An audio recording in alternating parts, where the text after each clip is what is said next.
For all the latest updates, subscribe to News9.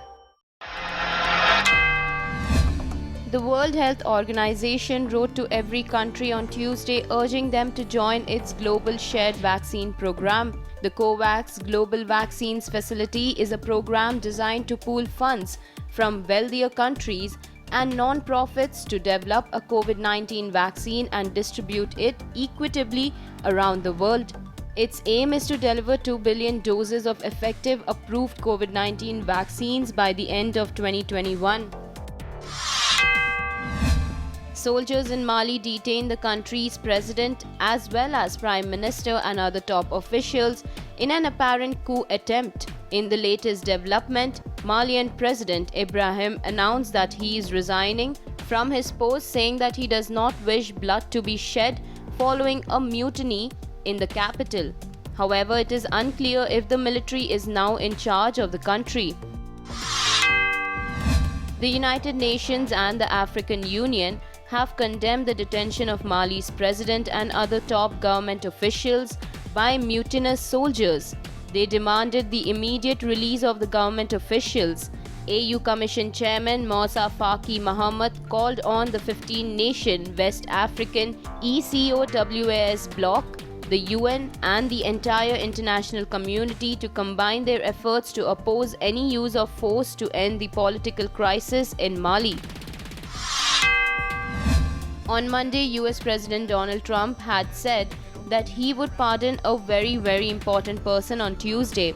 Now he has come out and pardoned Susan B. Anthony, a leader in the women's suffrage movement who was arrested for voting in 1872 in violation of laws permitting only men to vote.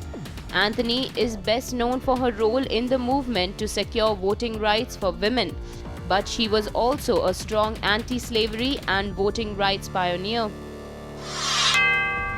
On the day 2 of Democratic Convention held in Wisconsin, former US President Bill Clinton and Jimmy Carter, as well as other leaders including Jill Biden, Alexandria Ocasio-Cortez, were featured on the virtual event where they rallied for Democratic presidential candidate Joe Biden. US President Donald Trump said on Tuesday that Oracle Corporation is a good company and could take over popular Chinese-owned social media app TikTok in the United States after he issued an order mandating its sale in 90 days. The remarks came after Oracle joined some of the investors of TikTok's Chinese owner, ByteDance.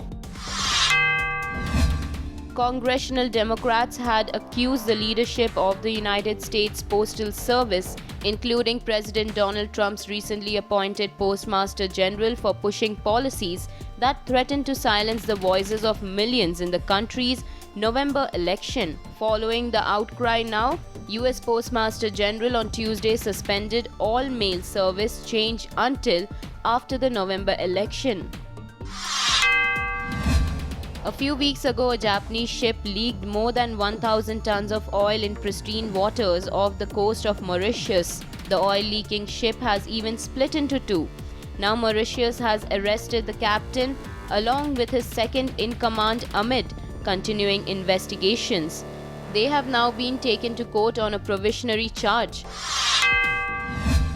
Two ships, one of which was carrying raw gasoline, collided with a cargo ship on the Rhine River in Germany. Authorities said a technical defect led to the crash. Fortunately, though both the ships were damaged, none of its cargo entered the water.